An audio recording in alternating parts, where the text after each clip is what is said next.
Hello friends, എല്ലാവർക്കും പുതിയൊരു വീഡിയോയിലേക്ക് സ്വാഗതം. സോളവനാണ്. കഴിഞ്ഞൊരു 3 ദിവസത്തോളം കടലിലായിരുന്നു. അതുകൊണ്ട് തന്നെ വീഡിയോസൊന്നും അധികം ഇടാൻ പറ്റിയിട്ടില്ല. കാരണം നെറ്റ് കാര്യങ്ങളൊന്നും ഇല്ലാത്തതുകൊണ്ട് തന്നെ വീഡിയോസൊന്നും അപ്ലോഡ് ചെയ്യാൻ പറ്റിയിട്ടില്ല. ഞാൻ മുമ്പുള്ള വീഡിയോയിലൊക്കെ പറഞ്ഞിട്ടുണ്ടല്ലോ, നമ്മളെ പരിചയത്തിലുള്ളൊരു ബോട്ടിലെ ആൾക്കാരുടെ കൂടെ ഇടയ്ക്ക് ഇതുപോലെ വീഡിയോസ് ചെയ്യാൻ വേണ്ടി പോകാറുണ്ട്. അതുപോലെ പോയതാണ്. ഇത് കണ്ടോ, ഈ ഒരു ഫിഷിംഗ് റോഡ്, ഇങ്ങനെയുള്ള റോഡുകൾ വെച്ചിട്ട്, പുൾ റോഡ് വെച്ചിട്ട് ടൂണ പിടിക്കുന്ന ബോട്ടാണിത് കേട്ടോ. ഇതിൻ്റെയൊക്കെ റിലേറ്റഡ് ആയിട്ടുള്ള ഒരുപാട് വീഡിയോസ് നമ്മുടെ ചാനലിൽ ഷോർട്സ് ആയിട്ടൊക്കെ ഇട്ടിട്ടുണ്ട്. ഇതുകൊണ്ട് ഇത്തരത്തിലുള്ള ഹുക്കുകൾ വെച്ചിട്ടാണ് ഇവർ ടൂണ പിടിക്കുന്നത്. അതിൻ്റെ കാഴ്ചകളൊക്കെ നമ്മൾ ഈ വീഡിയോയിൽ ഉൾപ്പെടുത്തുന്നുണ്ട്. പിന്നെ ഇത് ഒരു പാർട്ടാണ്. ഇത് വലിയ ലെങ്ത്തുള്ള വീഡിയോ ആയതുകൊണ്ട് തന്നെ നമുക്കങ്ങനെ മുഴുവനായിട്ടും ഒറ്റൊരു പാർട്ടിൽ ഉൾക്കൊള്ളിക്കാൻ പറ്റുന്നില്ല. അതുകൊണ്ട് രാവിലെ പോകുമ്പോൾ തന്നെ ഇവർ ഫുഡൊക്കെ തയ്യാറാക്കുന്നുണ്ട്, ഉച്ചക്കേക്ക് കഴിക്കാനുള്ള ഫുഡ്. ഇത് റോഷി എന്ന് പറയും, ഇവിടുത്തെ ഒരു പ്രധാന ഭക്ഷണമാണ്. നമ്മുടെ ചപ്പാത്തിയൊക്കെ പോലെയുള്ള അത് ചുട്ടെടുക്കുന്നതാണ്. മൈദ കൊണ്ട് ഉണ്ടാക്കുന്നൊരു സാധനമാണ് കേട്ടോ. മൈദ കൊണ്ട് വളരെ നൈസായിട്ട് ഇങ്ങനെ പരത്തിയെടുത്ത് ചുട്ടെടുക്കുന്ന റോഷി എന്ന് പറയും. ഇതിപ്പോൾ നമ്മൾ നിൽക്കുന്ന ഐലൻഡിൽ നിന്ന് നേരെ പോകുന്നത് അടുത്തുള്ള ഒരു ഐലൻഡായ, ചെറിയൊരു ഐലൻഡായ ഫിഷ് ഫാക്ടറി സ്ഥിതി ചെയ്യുന്ന ഐലൻഡിലേക്കാണ് പോകുന്നത്. ഫെലിവറു എന്ന് പറയും. ഒരു ചെറിയ ദ്വീപാണ്. അവിടെയാണ് ഈ ടൂണ ഫിഷിൻ്റെ ടിൻ ഫിഷിൻ്റെ സംഭവങ്ങളൊക്കെ ഉണ്ടാക്കുന്ന സ്ഥലം. അവിടെയാണ് ഈ പിടിക്കുന്ന ടൂണ ഫിഷുകളൊക്കെ ഇവർ സെല്ല് ചെയ്യുക. ഇതിലിപ്പോൾ ഓൾറെഡി ഇത് 2 ദിവസം മുന്നേ അവർ പിടിച്ച ടൂണ ഫിഷ് ഇതിൻ്റെ ബോട്ടിലെ ടാങ്കിൽ ഐസിട്ട് വെച്ചിട്ടുണ്ട്. അപ്പോൾ അത് ആദ്യം ഈ വലിയ ഇതുപോലുള്ള സ്റ്റോറേജ് ചെയ്യുന്ന ബോട്ടുകളിലേക്ക് ഏൽപ്പിച്ച ശേഷമാണ് ഇവിടുന്ന് കടലിലോട്ട് ഫിഷിങ്ങിനായിട്ട് പോവുക. ഇതുപോലുള്ള തൊട്ടി കണ്ടോ, എന്താ പറയുക, വലിയ ബക്കറ്റ്, ഇതുപോലുള്ള ഈ സംഭവങ്ങൾ ക്രെയിന് വഴി താഴേക്ക് ഇറങ്ങി വരും, നമ്മുടെ ബോട്ടിലേക്ക് വരും. ശേഷം ഇതുപോലെ മീനുകളെ സൈസ് അനുസരിച്ചിട്ടൊക്കെ എടുത്ത് അതിലേക്ക് വെക്കും. അപ്പോൾ അതിൽ തന്നെ തൂക്കുന്ന സംവിധാനങ്ങളും കാര്യങ്ങളൊക്കെ ഉണ്ടാവും. ഈ ഒരു അറ്റോൾ പരിധിയിലുള്ള ഒരു വകപ്പെട്ട എല്ലാ ബോട്ടുകളും ഇവിടെ തന്നെയാണ് ഫിഷ് സെയിൽ ചെയ്യുക.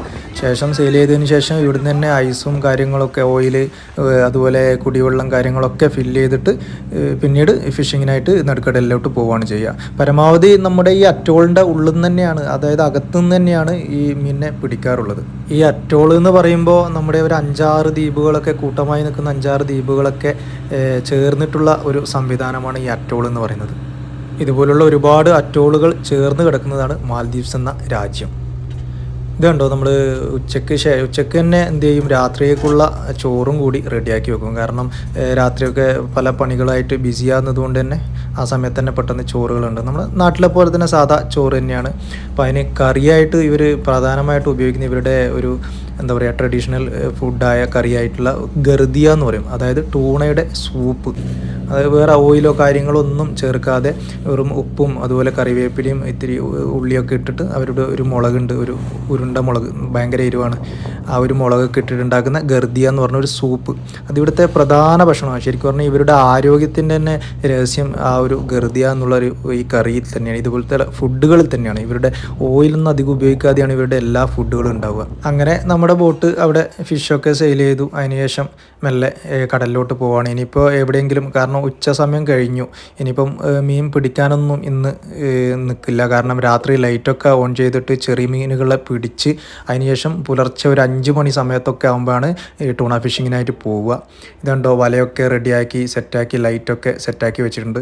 ഈ ലൈറ്റ് നമ്മുടെ അലോജൻ ലൈറ്റുകൾ, വലിയൊരു അലോജൻ ലൈറ്റുകൾ, ബാക്കിയുള്ള എല്ലാ ലൈറ്റും ഓഫ് ചെയ്തിട്ട് ഇതുപോലുള്ള അലോജൻ ലൈറ്റുകൾ ഇങ്ങനെ കത്തിച്ച് വെക്കുകയാണ് ചെയ്യുക. നമ്മുടെ ഏതെങ്കിലും ഒരു ദ്വീപിന് അടുത്തായിട്ട് നങ്കൂരിട്ട് വെക്കുക. ആദ്യം ഒരു വൈകുന്നേരം സമയമൊക്കെ ആകുമ്പോൾ നങ്കൂരിട്ട് വെച്ച് ശേഷം അവിടുന്ന് ഇതുപോലെ ലൈറ്റ് കത്തിച്ച് വെക്കും.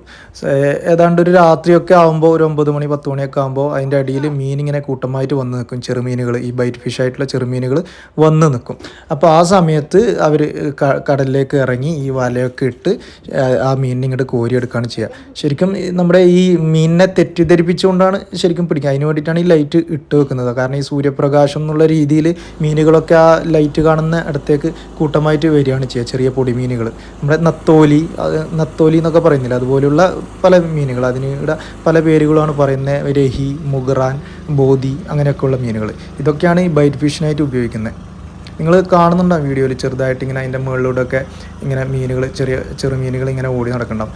ഇതിനെ പിടിച്ചാൽ മാത്രമേ നാളെ രാവിലെ പോയിട്ട് ഈ ടൂണ ഫിഷിങ് ചെയ്യാൻ പറ്റുള്ളൂ. കാരണം ഇതിനെ കിട്ടിയിട്ടില്ലെങ്കിൽ ഇത് ചിലപ്പോൾ കാലാവസ്ഥ പ്രതികൂലമാവും, ചിലപ്പോൾ നല്ല കാറ്റ് ഏതെങ്കിലും ഒരു വല്ലാത്ത ദിശയിലേക്ക് കാറ്റ് വീശുമ്പോഴും അതുപോലെ അടിയൊഴുക്കുകളൊക്കെ ഉണ്ടെങ്കിൽ ഇതിനെ പിടിക്കാൻ സാധിക്കാതെ വരും. ആ സമയത്ത് ബോട്ട് തന്നെ ശരിക്കും മറ്റൊരു കാറ്റ് കുറഞ്ഞ ഭാഗത്തേക്ക് മാറ്റിയിടാറാണ് പതിവ്. പിന്നെ അതിൻ്റെ ഇടയിൽ കാണുന്ന ഒരു കാഴ്ചയാണിത്. ഈ നമ്മുടെ ഡോൾഫിനാണ്. ഡോൾഫിന് ഇതിൻ്റെ അടിയിൽ കൂടെ അങ്ങോട്ടും ഇങ്ങോട്ടൊക്കെ ഓടി നടക്കുന്ന കാഴ്ചയാണ് കേട്ടോ. ഈ ബറാക്കൂഡ പോലെയുള്ള ഫിഷുകളെ അറ്റാക്ക് ചെയ്ത് പിടിക്കലാണ് ഈ മെയിൻ നമ്മുടെ ഈ ഡോൾഫിനുകളുടെ പരിപാടി. അപ്പോൾ അതിന് വേണ്ടിയിട്ട് ഇങ്ങനെ കുറേ അങ്ങോട്ടും ഇങ്ങോട്ടൊക്കെ ഓടി പിടിക്കുന്ന കാര്യങ്ങളുണ്ട്. ചില സ്ഥലത്ത് നിന്ന് ഇങ്ങനെ മറിഞ്ഞ് കളിക്കുന്നുണ്ട്. ഇത് രാവിലെ സമയത്ത് നമ്മളധികം കാണാറുണ്ട്. പൊതുവേ ഈ കടലിലെ ഫിഷിംഗ് എന്നൊക്കെ പറഞ്ഞു കഴിഞ്ഞാൽ ഒരുപാട് ബുദ്ധിമുട്ടേറിയ സംഭവങ്ങളൊക്കെ തന്നെയാണ്. എന്നാലും ഇവിടെ മാൽദീവ്സിനെ സംബന്ധിച്ചിടത്തോളം ഇങ്ങനെയുള്ള പോൾ റോഡ് ഉപയോഗിച്ച് പിടിക്കുന്ന ഒരു രീതി ആയതുകൊണ്ട് തന്നെ ചില സമയത്ത് മാത്രമേ ശരിക്കും റിസ്ക് ആയിട്ടുള്ള ജോലി ഉണ്ടാവുള്ളൂ. ബാക്കിയുള്ള അധിക സമയം ശരിക്കും ഒരു ദിവസത്തിൻ്റെ ഭൂരിഭാഗം സമയം ചുമ്മാ ഇരിക്കൽ തന്നെയാണ് പണി. ഒരു 10-12 ആൾക്കാരൊക്കെ ഉണ്ടാവും. അവരിങ്ങനെ ഷീട്ട് കളിച്ചും അതുപോലെ മറ്റുള്ള എന്തെങ്കിലും കാര്യങ്ങളിൽ ഏർപ്പെട്ടിട്ടൊക്കെ അങ്ങനെ ടൈം പാസ് ചെയ്യണം. നോർമലായിട്ട് പിടിക്കുന്ന സമയം എന്ന് പറഞ്ഞു കഴിഞ്ഞാൽ പുലർച്ചെ ഒരു 5 മണി തൊട്ട് ഒരു 8 മണി 9 മണി വരെ ഇങ്ങനെ പിടിക്കും. പിന്നെ ചിലപ്പോൾ ഒക്കെ അതിന് ശേഷം പിടിക്കാറുണ്ട്. ബാക്കിയുള്ള സമയമൊക്കെ ഫ്രീ തന്നെയായിരിക്കും. പിന്നെ ഈ ചെറുമീനെ പിടിക്കുക എന്നുള്ളതാണ് ഒരു ടാസ്ക്. അതിന് ഈ പറഞ്ഞതുപോലെ കടലിലേക്ക് ഏത് സമയത്തായാലും പാതിരായ്ക്കായാലും എന്താ പറയുക ഉച്ച സമയത്തായാലും ഏത് സമയത്തായാലും ഇതിനെ പിടിക്കേണ്ട സമയത്ത് ആ ഒരു സമയത്തുള്ളൊരു ബുദ്ധിമുട്ട് അതാണ് ശരിക്കും. ഇതിപ്പോൾ കരയിൽ നിൽക്കുന്നവർക്കായാലും വെള്ളത്തിൽ നിൽക്കുന്നവർക്കായാലും ബുദ്ധിമുട്ട് തന്നെയാണ്. അതൊരു ശരിക്കും ടൂണയെ പിടിക്കുന്നതിനെക്കാട്ടിലും കഷ്ടമുള്ളൊരു പരിപാടിയാണ് ഈ ചെറുമീനെ പിടിക്കുക എന്നുള്ളത്. പിന്നെ അതിൽ ഏറ്റവും എടുത്തു പറയേണ്ടത് കാര്യം എന്ന് പറഞ്ഞു കഴിഞ്ഞാൽ ഇതിലിപ്പോൾ നമ്മുടെ കൂടെയുള്ളവരിൽ ഏകദേശം ഒരു 3-4 പേര് വയസ്സായിട്ടുള്ള ആൾക്കാരാണ്. നമ്മുടെ നാട്ടിലൊക്കെ ആൾക്കാർ വീട്ടിൽ അനങ്ങാതെ പണിക്കൊന്നും പോകാൻ പറ്റാതെ നിൽക്കുന്ന ആ ഒരു രീതിയിലുള്ള പ്രായത്തിലുള്ള ആൾക്കാരാണ് വളരെ കൂളായിട്ട് ഇങ്ങനെ കടലിലിറങ്ങിയിട്ട് ഈ ചെറുമീനൊക്കെ പിടിക്കുന്നത്. ശരിക്കും അവരുടെ ആരോഗ്യം ഞാൻ പറഞ്ഞല്ലോ, അവരുടെ ആ ഫുഡിങ് രീതിയും കാര്യം അധ്വാനിക്കാനുള്ള മനസ്സൊക്കെ ശരിക്കും നല്ല കരുത്തരാണ് ഇവർ. നിങ്ങൾ കാണുന്നുണ്ട് ചെറുമീനുകളൊക്കെ പിടിച്ചത് രാത്രിയാണ് സമയം, ഏകദേശം 12 മണി സമയത്താണ്. ഇതുപോലുള്ള 2 ടാങ്ക് ഉണ്ട് ഈ ബോട്ടിൽ. ഇതുപോലുള്ള 2 ടാങ്കിൽ നിറയെ നാളെ രാവിലേക്ക് പിടിക്കാൻ ആവശ്യമായിട്ടുള്ള ബൈറ്റ് ഫിഷുകളെ പിടിച്ചിങ്ങനെ നിറച്ച് വെച്ചിരിക്കണം. അതിന് ഫിൽട്രേഷനും കാര്യങ്ങളൊക്കെ കൊടുത്തിട്ട് അത് ചാവാത്ത രീതിയിൽ അതിനെ ഇങ്ങനെ കീപ്പ് ചെയ്ത് വെക്കും. ഇതിപ്പോൾ നമ്മൾ രാവിലെ 5 മണി 4:45 സമയത്ത് ടൂണ ഫിഷ് പിടിക്കുന്ന ഒരു സ്ഥലത്തേക്ക് വന്നിട്ടുണ്ട്. കാരണം അതൊരു ഏരിയയാണ് ശരിക്കും. ഈ അറ്റോളിൻ്റെ സെൻറ്റർ നടുഭാഗത്ത് ആഴം കൂടിയ സ്ഥലങ്ങളിൽ ബോയി എന്ന് പറഞ്ഞ ഒരു തരം നമ്മുടെ എന്താ പറയുക അതിന് ഒരു ബലൂണ് പോലെയുള്ള സംഭവങ്ങൾ സെറ്റ് ചെയ്ത് വെച്ചിട്ടുണ്ടാവും. ആ ഒരു അടയാളം മനസ്സിലാക്കുക. ആ ഒരു സ്ഥലത്തു നിന്നാണ് ഈ മീനിനെ ട്രൈ ചെയ്യുന്നത്. ഒരുപാട് ബോട്ടുകളുണ്ടാവും, 3-4 ബോട്ടുകളൊക്കെ ഉണ്ടാവും. ആ ഒരു ഇതിന് ചുറ്റും ആ ഒരു ബോയി എന്ന് പറയുന്ന ഒരു സംഭവം അതൊരു ഇതാണ്, ഫ്ലോട്ടില്ലേ, വലിയ ഫ്ലോട്ട്. ആ ഒരു ഫ്ലോട്ട് സ്ഥാപിച്ചിട്ടുണ്ടാവും. ഇവിടുത്തെ ഗവൺമെൻറ് സ്ഥാപിക്കുന്നതാണ്.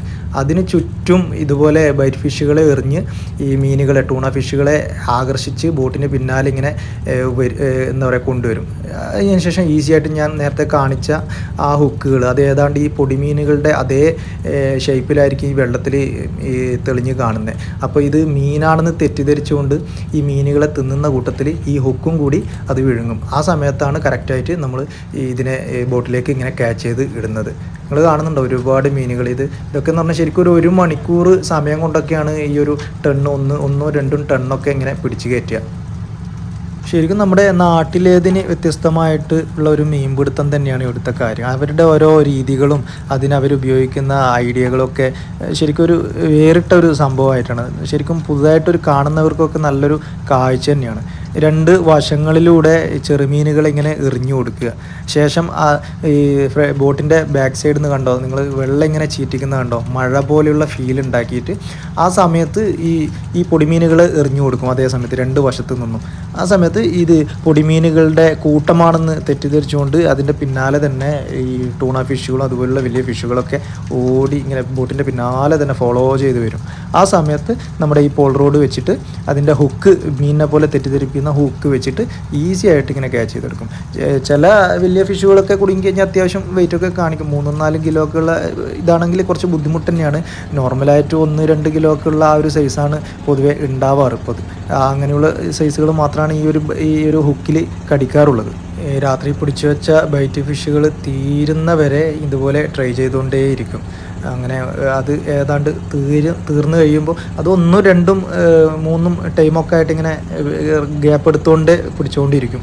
ഓരോ തവണ പിടിക്കുമ്പോഴും ഇതുപോലെ വെള്ളം ഒഴിച്ച് ക്ലീൻ ചെയ്ത് ആ ബ്ലഡൊക്കെ അങ്ങ് കളഞ്ഞ് ആ മീനിനൊക്കെ ടാങ്കിൽ ഐസിട്ട് സ്റ്റോർ ചെയ്ത് വെക്കും. വീണ്ടും ട്രൈ ചെയ്യും. അങ്ങനെയാണ് ഒടുക്കം പൊടിമീനുകൾ എന്താ പറയുക ബൈറ്റ് ഫിഷുകൾ തീരുമ്പോൾ എന്ത് ചെയ്യും, ഇത് അവസാനിപ്പിച്ച് കംപ്ലീറ്റ് ക്ലീൻ ചെയ്ത് സെറ്റ് ചെയ്ത് അവർ ഭക്ഷണമൊക്കെ കഴിച്ച് അപ്പോഴത്തേക്ക് ഏതാണ്ട് ഒരു 10 മണി ആ ഒരു ടൈമൊക്കെ ആയിട്ടുണ്ടാവും. പിന്നീട് വീണ്ടും എന്ത് ചെയ്യും, ചെറുമീനുകളെ പിടിക്കുന്നുണ്ടെങ്കിൽ രാവിലെ ഡേ സമയത്ത് ചെറുമീനുകളെ പിടിക്കാൻ വേണ്ടി ചിലപ്പോൾ പോകും, ഇല്ലെങ്കിൽ രാത്രി വരെ വെയിറ്റ് ചെയ്യും. ചിലപ്പോൾ ചെറിയ സൈസ് മീനുകളൊക്കെ ആണെങ്കിൽ അടുത്തുള്ള ഐലൻഡുകളിൽ എന്ത് ചെയ്യും, അവരുടെ ഈ ഉണക്കുന്ന ആവശ്യത്തിന് വേണ്ടിയിട്ട് ഉപയോഗിക്കുന്ന ആൾക്കാർക്ക് വിൽക്കും. അങ്ങനെയൊക്കെ ഉണ്ട്. ഓർഡർ കിട്ടുന്നതിനനുസരിച്ച് അതിനടുത്ത പ്രദേശത്തുള്ള ചെറിയ ചെറിയ ഐലൻഡുകളിൽ ഇതുപോലെ ഫിഷിംഗ് ബോട്ടുകൾ സൗകര്യങ്ങളൊന്നും ഇല്ലാത്ത ഐലൻഡുകളിലേക്ക് സെയിൽ ചെയ്യും. അതും ഒരു അത്യാവശ്യം ചെറിയ പൈസക്കൊക്കെ സെയിൽ ചെയ്യുന്ന ഒരു കേസ്. ചെറിയ 1 കിലോക്ക് താഴേക്കുള്ള മീനുകളെ ഈ ഫാക്ടറിയിലേക്ക് അധികം എടുക്കാറില്ല. അതുകൊണ്ട് തന്നെ അതൊക്കെ മറ്റുള്ള ഐലൻഡുകളിൽ ഇതുപോലെ സെയിൽ ചെയ്യും. വീണ്ടും ഇതുപോലെ വൈകുന്നേരം ആ ഒരു സമയമാകുമ്പോഴേക്ക് തിരിച്ചു വന്ന് വീണ്ടും ലൈറ്റൊക്കെ സെറ്റ് ചെയ്ത് അങ്ങനെ വീണ്ടും നാളത്തെ ഒരു പുതിയൊരു ദിവസത്തിനായിട്ട് ഇങ്ങനെ കാത്തിരിക്കും. അങ്ങനെ നമ്മൾ ഇതേ അറ്റോളിലുള്ള ഒളിവിലെ ഫിഷി എന്ന് പറയുന്ന ഒരു ദ്വീപിൽ ചെറിയ മീനുകളെയൊക്കെ വിറ്റ് അതിന് ശേഷം ഇത് എന്താ പറയുക നങ്കൂരിടാൻ വേണ്ടിയിട്ട് വരുവാണ്. ഏതാണ്ട് ആ ഒരു സമയം അതായത് ഒരു 3 മണി 4 മണി സമയമൊക്കെ ആയി. ഇപ്പോൾ ഇത് കണ്ടോ നിങ്ങൾ ആ മൊബൈലിൽ അവർ ഇതിൻ്റെ റൂട്ടൊക്കെ സെറ്റ് ചെയ്ത് വെച്ചിട്ട് GPS ഒക്കെ സെറ്റ് ചെയ്ത് വെച്ചിട്ട് കൃത്യമായിട്ട് പണ്ട് കാലങ്ങളിലൊക്കെ ഇങ്ങനെ GPS സംവിധാനങ്ങളൊന്നും ഇല്ലാത്ത സമയത്ത് ഒരുപാട് ബോട്ട് അപകടങ്ങൾ കാര്യങ്ങളൊക്കെ ഉണ്ടായിരുന്നു. നമ്മുടെ ഈ ബോട്ടിൻ്റെ ഓണറുടെ ബോട്ട് തന്നെ ഇതുപോലെ കല്ലിലൊക്കെ ഇടിച്ചിട്ട് തകർന്നായിട്ട് കഥകളൊക്കെ ഇവർ പറഞ്ഞു തരാറുണ്ട്. ഇപ്പോൾ ഈ എന്താ പറയുക ടെക്നോളജിയും കാര്യങ്ങളൊക്കെ വന്നു, GPS കാര്യങ്ങളൊക്കെ വന്നപ്പോൾ ഇത്തരത്തിലുള്ള ബോട്ട് അപകടങ്ങൾ കാര്യങ്ങളൊന്നും എല്ലാം ഇല്ലാതായി, പൂർണ്ണമായി ഇല്ലാതായി എന്ന് തന്നെ പറയാം. പിന്നെ ഇവിടുത്തെ പ്രധാന ഉപജീവന മാർഗ്ഗം ആയതുകൊണ്ട് തന്നെ ഗവൺമെൻറ് അതിൽ പ്രത്യേക ശ്രദ്ധയും കാര്യങ്ങളൊക്കെ ചെയ്യുന്നതുമുണ്ട്. ഇത് രാത്രി നമ്മൾ പറഞ്ഞല്ലോ, ഇത് രാത്രി റീഫിഷ് പിടിക്കുന്ന സംഭവങ്ങൾ, അതായത് ഓരോ ആൾക്കാർക്കും ബോട്ടിലുള്ള ഓരോ ജീവനക്കാർക്കും രാത്രി സമയത്ത് ഡ്യൂട്ടി കൊടുക്കും. 2 മണിക്കൂർ വെച്ച് രണ്ട് പേരെ ഡ്യൂട്ടിക്ക് ഇടും. അത് ഈ ചെറുമീനുകൾ മറ്റേ ജനറേറ്ററുകൾ കാര്യങ്ങളൊക്കെ ഓഫ് ആവുന്നുണ്ടോ, അതുപോലെ നങ്കൂര് ഇട്ടത് എന്താ പറയുക ലൂസ് ചെയ്ത് ബോട്ട് മറ്റേതെങ്കിലും വശത്തോട്ട് നീങ്ങുന്നുണ്ടോ എന്നൊക്കെ ശ്രദ്ധിക്കാൻ വേണ്ടിയിട്ട് 2 പേര് എപ്പോഴും ഡ്യൂട്ടിയിലുണ്ടാവും. അപ്പോൾ അങ്ങനെയുള്ള സമയത്ത് അവർക്ക് നേരം പോക്കിന് വേണ്ടി ഇതുപോലെ ചൂണ്ടയിൽ ടൂണ ഫിഷിൻ്റെ മീറ്റൊക്കെ ഇട്ടിട്ട് ഇതുപോലുള്ള റെഡ് സ്നാപ്പർ അതുപോലുള്ള വ്യത്യസ്തമായ മീനുകൾ ഇങ്ങനെ പിടിക്കും. അത് പൊതുവേ ഇവർ സെയിൽ ചെയ്യാറില്ല. അത് ഇതുപോലെ ഫ്രീസറിൽ കീപ്പ് ചെയ്ത് ഓരോ ആൾക്കാർ മടങ്ങി പോകുമ്പോൾ വീട്ടിലേക്ക് എടുക്കാറാണ് പതിവ്. അപ്പോൾ അവരുടെ കൂടെ ഞാനും ഇതുപോലെ പിടിച്ചു. ഇത് ഈ ഒരു കാണുന്ന ഈ റെഡ് സ്നാപ്പർ ഏതാണ്ട് 3 കിലോ അടുപ്പിച്ച് ഇതുണ്ട്, തൂക്കമുണ്ട്. ഇതിനെ ആക്ച്വലി പിടിച്ചത് ഞാനാണ്, പക്ഷേ എനിക്ക് വീഡിയോ എടുക്കേണ്ട ഒരു സംഭവം ഉള്ളതുകൊണ്ട് ഞാൻ ആ ഒരു മറ്റൊരാളെടുത്ത് അത് ഏൽപ്പിച്ചു. ശേഷം അതുപോലെ ഒരു അമ്മൂറിൻ്റെ കൂട്ടത്തിൽപ്പെട്ട ഒരു മീനിനെയും കൂടി ഞാൻ പിടിച്ചിട്ടുണ്ട്. അതും ഏതാണ്ട് 2.5 കിലോ 3 കിലോന് അടുപ്പിച്ച് വരുന്ന മീനാണ്. പിന്നെ കടലിൽ നിന്ന് മീൻ പിടിക്കുന്ന ആൾക്കാർക്ക് അറിയാം, കാരണം കടലിലെ മീനുകൾ നമ്മൾ പ്രതീക്ഷിക്കുന്ന സൈസോ വലിപ്പമോ എന്നുള്ള മീനൊന്നും ആയിരിക്കില്ല ചിലപ്പോൾ വന്ന് കടിക്കുക. ചിലപ്പോൾ ഷാർക്ക്, ചിലപ്പോൾ വലിയ തിരണ്ടികൾ, അങ്ങനെയുള്ള പല മീനുകളും വന്ന് കടിക്കും. അതുകൊണ്ട് തന്നെ കൃത്യമായിട്ട് ഗ്ലൗസ് കാര്യങ്ങളൊക്കെ ഇട്ട് മാത്രമേ ഇവർ എല്ലാവരും ഇതുപോലുള്ള മീനുകളെ പിടിക്കാൻ നിൽക്കാറുള്ളൂ. നമ്മൾ പുഴയിൽ നിന്നൊക്കെ ആണെങ്കിൽ ചെറിയ വെയിറ്റുള്ള മീനുകളൊന്നും നമ്മളെ കയ്യിനൊന്നും ബാധിക്കില്ല. ചില മീനുകളൊക്കെ വന്നു കഴിഞ്ഞാൽ നല്ല രീതിയിൽ കൈയൊക്കെ കട്ടായിട്ട് പോകാൻ വരെ സാധ്യതയുണ്ട്. അത്രയും ബലമാണ് ഇവർ വെള്ളത്തിൽ നിന്ന് കാണിക്കുക ചില മീനുകൾ. ഇതിൻ്റെ ബാക്കിയുള്ള വീഡിയോകൾ കാര്യങ്ങളൊക്കെ നമ്മൾ അടുത്ത് തന്നെ അപ്ലോഡ് ചെയ്യുന്നതായിരിക്കും. അപ്പോൾ വീഡിയോ ഇഷ്ടപ്പെട്ട് കഴിഞ്ഞാൽ എല്ലാവരും സപ്പോർട്ട് ചെയ്യുക. അതുപോലെ ഇത് ആദ്യമായിട്ട് കാണുന്നവരാണെങ്കിൽ ചാനൽ സബ്സ്ക്രൈബ് ചെയ്യുക. അപ്പോൾ ശരി.